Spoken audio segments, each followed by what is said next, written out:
என்னன்பான இனிய உறவுகளே, ராஜி கேட்டுக்கிட்டு இருக்காங்க. எப்படியாவது கதிர் அப்பத்தாவுக்கு பிறந்த நாளுக்கு நம்ம ஏதாவது சிறப்பாக செய்யணும் அப்படிங்கிறாங்க. தாத்தாவை பார்த்துருக்கியா நீ அப்படின்னு கேட்குறாங்க. கதிரை பார்த்து நான் பார்த்ததில்ல, சின்ன பிள்ளை பார்த்துருக்கேன், அதுவும் ஞாபகம் இல்லை. அவங்க ஃபோட்டோவை வரைஞ்சி கொடுத்தா சூப்பராக இருக்கும்ல அப்படின்னு கேட்க, ரெண்டு பேர் ஃபோட்டோவையும் சூப்பராக இணைச்சி கொடுத்தா நல்லா தான் இருக்கும் அப்படிங்கிறாங்க. எனக்கு எப்படியாவது நல்லபடியாக பண்ணணும், அப்பத்தா பக்கத்துலேயே இருக்கணும் அப்படின்னு ஆசையாக இருக்குது அப்படின்னு சொல்லி ரெண்டு பேரும் பேசிக்கிறாங்க. கவலையே படாத, நான் இருக்கேன்ல, எப்படியாவது நான் உன்னை கொண்டு போய் உன் அப்பத்தாட்ட சேர்க்குறேன் போதுமா அப்படிங்கிறாங்க. இங்கே பாண்டியனுமே எல்லாரும் நாளைக்கு போகிறோம் அப்படின்னு சொல்லிடுறாங்க. எல்லாரும் சந்தோஷப்படுறாங்க. ஆனால் சோனியா மட்டும் ரெண்டு குடும்பத்துக்குள்ள என்னென்ன நடக்க போகுதுன்னு தெரியலையே அப்படின்னு தங்கமேல்கிட்ட ஏற்றி விடுது. அப்போ மச்சான் கடை லீவா, ஆறா சொன்னது லீவுன்னு, அதெல்லாம் இல்லை, நீங்கள் ரெண்டு பேரும் கிளம்புங்கடா அப்படின்னு பழனியும் சரவணையும் அனுப்பி வைக்கிறாரு. இவர் ஒருத்தர் அப்படிங்கிற மாதிரி போகிறாங்க. அடுத்து குழலிக்கும் மாப்பிள்ளைக்கும் நான் சொல்லி விட்டுறேன் அப்படின்னு சொல்லிடுறாரு பாண்டியன். எல்லாரையும் வர சொல்லிடு, செந்திலையும் வர சொல்லிடு, மீனாவையும் அப்படிங்கிறாங்க. அப்படியே ரொம்ப சந்தோஷம் தாங்கலை. ஐயோ நான் புடவையெல்லாம் எடுத்து வைக்கணுமே அப்படின்னு ஓடுறாங்க கோமதி. அக்கா எப்போவுமே சின்ன பிள்ளை தான் அப்படிங்கிறாங்க.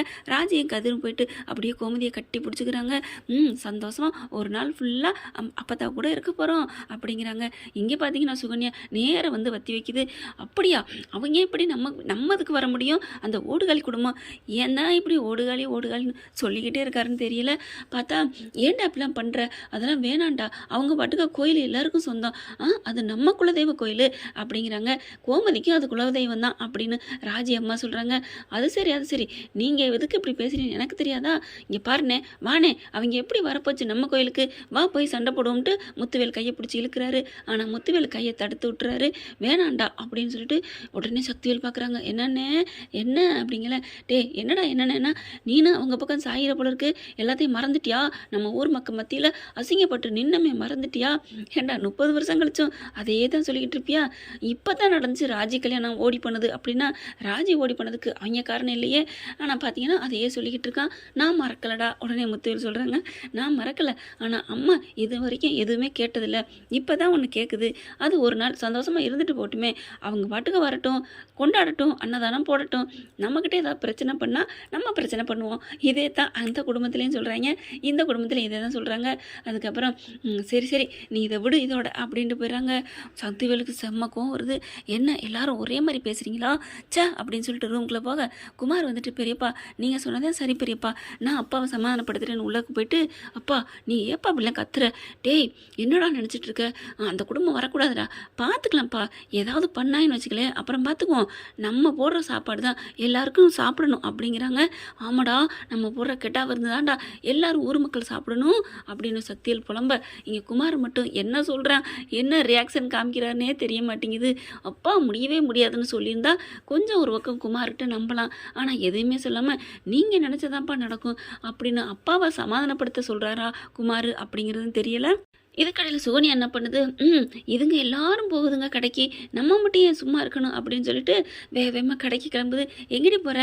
சும்மா தான் தாச்சி, கடைக்கு வரைக்கும் போயிட்டு வரேன். எதுக்கடி போகிற? எதுக்கோ போகிறேன், நீங்கள் சும்மா இருங்க அப்படின்னு சொல்லிட்டு கிளம்புது. இவ என்னடி இப்படி செலுத்துக்கிட்டு போகிறா அப்படின்னு கோமதி நினைக்கிது. அப்புறம் பார்த்தீங்கன்னா கடைக்கு போகுது. அங்கே தங்கமயில் என்ன பண்ணுது, வேகமாக என்னென்ன தேவையோ அதெல்லாம் எடுத்துகிட்ருக்கு.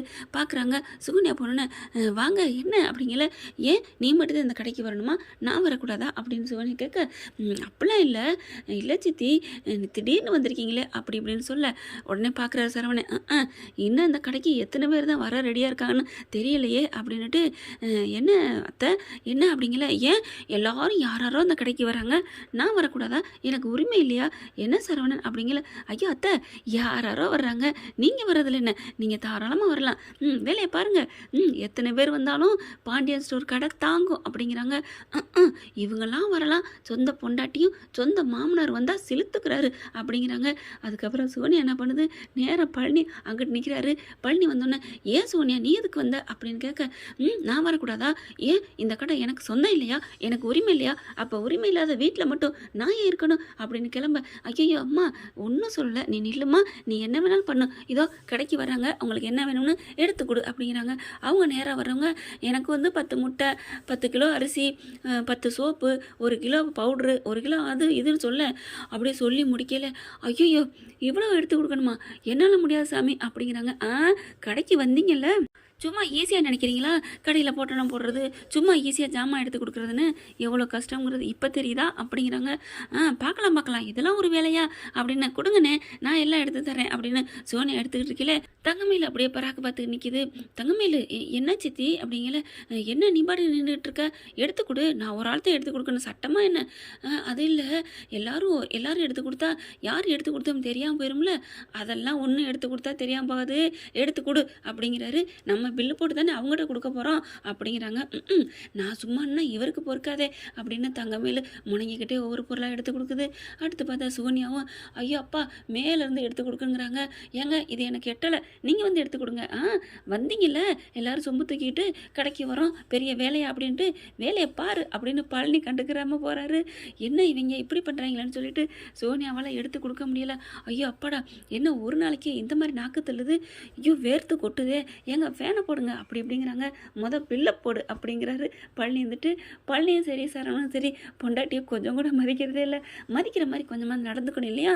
சோனியா என்ன பண்ணுது, தங்கமேலு சேரில் உட்காரங்காட்டிலையும் நம்ம போய் ஓனர் சேரில் உட்காரணும் அப்படின்ட்டு, ஏம்மா கால் வலிக்குதே அப்படின்னு வேகமாக போயிட்டு உட்கார போகுது. தங்கமேலு என்ன பண்ணுது, வேகமாக நான் உட்காரணும், எனக்கு தான் கால் வலிக்குதுன்னு உட்கார போகுது.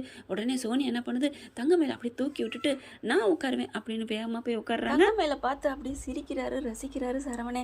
உனக்கு வேணுண்டி, நீ எப்படி நேற்று எங்கள் மாமாவை எழுப்பி விட்ட, உனக்கு பழிக்கு பழிதான் ஆண்டவனா வச்சானா ஆப்பு அப்படிங்கிற மாதிரி நினச்சிக்கிறாரு. என்னையா நினப்பு சரவணா அப்படி தான் தோணுது. அடுத்து வீட்டுக்கு வந்துடுறாங்க.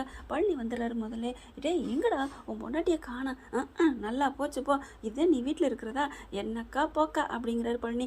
என்னடா சொல்கிற, அவள் கடைக்கு வந்துட்டா. என்னடா எதுக்குடா, என்ன வாங்க வந்தா, சும்மா ஏதோ கடைக்கு போகிறேன்னு வந்தா, அங்கேயா வந்தா, நம்ம கடைக்கே வந்தா அப்படிங்கிறாங்க. கடைக்கு வந்தது ஜாமான் வாங்க இல்லைக்கா, கடையில் உட்காந்து வேலை பார்க்குறதுக்கு. என்னடா சொல்கிற, ஆமாம் தங்கமேலு வேலை பார்க்குறா, அவங்க அப்பா வராங்க, நான் மட்டும் எங்கே இருக்கணும் அப்படின்னு சொல்லி பதிலுக்கு அவங்க வந்து வேலை பார்த்தாக்கா அப்படிங்கிறாங்க. என்னடா இப்படி சொல்கிற, ஐயோ அப்போ உங்கள் மாமா ஒன்றும் சொல்லலையா? அவர் என்ன சொல்கிறாரு, யார் வேணாலும் வாங்க, ரொம்ப நல்ல மனுஷனா மாறிட்டா இருக்கா, என்னன்னு தெரியலக்கா அப்படிங்கிறாங்க. எப்படியோட நல்லவரை மாறினா சரி, ஆனால் உன் பொண்டாட்டி ஏன்டா, அப்புறம் உன் அன்னைங்க இருந்துட்டு என்னடா உன் பொண்டாட்டியும் சேர்த்து வேலை வாங்குறானா அந்த பொட்டலை மடிக்கிறவன், அந்த பாண்டியன்காரன் அப்படி இப்படின்னு நம்ம மாமாவை தாண்டா திட்டுவாங்க, வேணான்னு சொல்கிறா. ஐயய்ய நான் சொன்னால் கேட்கவா போகிறா, சரி வரட்டும் நான் வச்சுக்கிறேன் அப்படின்னு சொல்லிட்டு இருக்கீங்களே. கரெக்டாக சோனியா வருது. வந்துட்டீங்களாக்கும், ஏதோ எங்கேயோ அர்ஜென்ட்டாக வேலை இருக்குன்னு போனீங்க அப்படின்னு சோனியா கேட்க, வேலையை முடிச்சுட்டு வந்துட்டேன்டி அப்படிங்கிறாங்க. பார்க்குறாங்க. ஏய் இங்கே வாடி, என்ன தாச்சி எதுக்குடி, எங்கடி போனேன், நம்ம கடைக்கு தான் தாச்சி, எதுக்கு போனேன், சொல்லியிருப்பாரு உங்கள் தம்பி தான், சொல்லட்டும் நீ சொல்லு, எங்கடி போனேன், நான் நம்ம கடைக்கு வேலைக்கு போனேன், ஏன் நான் வேலைக்கு போகக்கூடாதா, நான் பார்க்கக்கூடாதா, எல்லாரும் போகிறாங்கல்ல அப்படிங்கல. தங்கமேல் வருதா, பார்க்குது. தங்கமேல் இங்கே வாடி, நீ போகிறதுனால அவன் போகிறா, அதெல்லாம் வேணாண்டி, அண்ணன் திட்டுவாருடி, மாமா திட்டுவாருடி அப்படிங்கிறாங்க. சிவனியை பார்க்குறாங்க. இங்கே பாருங்க தாச்சி, எனக்கு பிடிச்சிருக்கு, நான் போகிறேன், இதை யாராலும் தடுக்க முடியாது, ஏன் எங்கள் அண்ணனே சரின்னு சொல்லிட்டாரு, உங்களுக்கு என்னவா, வரட்டும் பாண்டி அண்ணன், நான் கேட்குறேன். ஐயோ டே என்னடா அவர் சரின்னு சொன்னதுக்கப்புறம் நான் திட்டுறேன் இவன் சொல்லி கொடுத்துட்டா ஏதாவது ஆயிருமோ அப்படிங்கிறாங்க. சரி விடு, நடக்கிறது நடக்கட்டும், இப்போ ஒரு நாளைக்கு எந்த பிரச்சனையும் வராது, ஏன்னா அம்மாவோட பிறந்தநாளுக்கு போக போகிறோம்ல, அதனால் நீ தைரியமாக இருக்கா, நான் பார்த்துக்கிறேன் அப்படிங்கிறாங்க. ஆனால் சோனியா பார்க்குது. நான் பார்த்துக்கிறதுக்கும் பொறுமையாக இருக்கிறதுக்குமா நான் கடைக்கு போகிறேன், பிரச்சனையை உண்டு பண்ணி உங்களை தனியாக கூட்டிகிட்டு போகணும் தானையா நான் இப்படியெல்லாம் பண்ணுறேன் அப்படின்னு சோனியா நினச்சிட்டு போகிறாங்க. இனிமேல் தான் பாண்டியன் ஸ்டோர் குடும்பத்தோட ஆட்டம் ஆரம்பம் ஆக போகுது பிரச்சனைகள் அப்படின்னு தோணுது. ஆனால் சோனியா செய்கிறது கரெக்டாக தப்பா அப்படிங்கிறத கமெண்ட் பாக்ஸில் சொல்லிடுங்க ஃப்ரெண்ட்ஸ். இந்த பதிவு உங்களுக்கு பிடிச்சிருந்துச்சுன்னா உங்கள் பொண்ணான கையில் லைக்கை போட்டு சப்ஸ்கிரைப் பண்ணிடுங்க. Thank you friends.